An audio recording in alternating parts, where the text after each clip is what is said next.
जब कोई परमार्थ की सही डगर पकड़ता है तो उसका विरोध शुरू हो जाता है, परिचय होता है सही मार्ग का।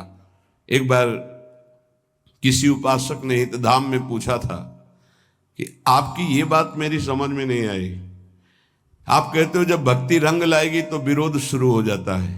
मेरा तो कोई विरोध नहीं होता, 10 वर्ष से भक्ति कर रहा हूं, क्या मेरी भक्ति में कमी है?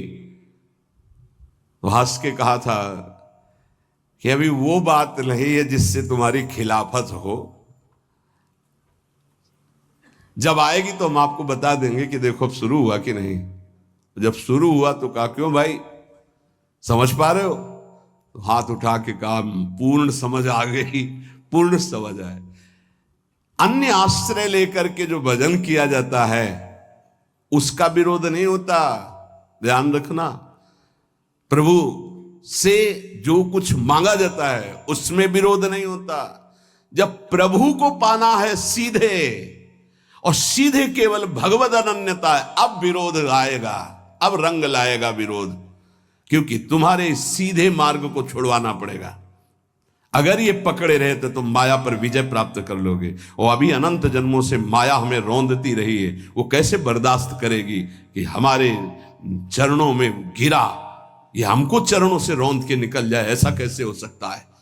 तो वो प्रियजनों के, बड़े जनों के, निज जनों की बुद्धि में भेजती है, यहां से तीर काम करेगा, यहां से काम करेगा, यहां से काम।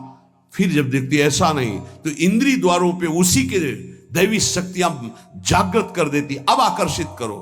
पर मंत्र जाप नाम के प्रभाव से फिर भी नहीं तो सिद्धियों को भेजती, तू आकर्षित कर। आखिरी पॉइंट, मान सम्मान कीर्ति सिद्धियां, गिरा इसको।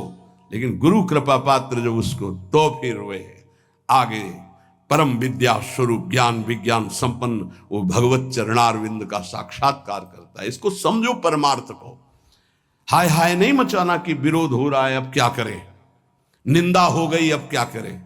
बहुत आश्चर्य होता है, अपनी वासना की पूर्ति को साधना माना जाता है और साधना को नाटक माना जाता है। कैसी बुद्धि, कैसी बुद्धि। स्थिति देखी जाती है।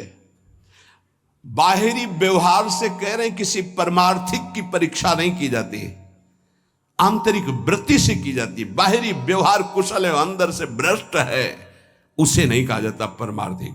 आंतरिक वो शुद्ध है और बाहरी व्यवहार कुछ बिगड़ा हुआ है तो कोई फर्क नहीं पड़ता, ये परमार्थ है। बाहरी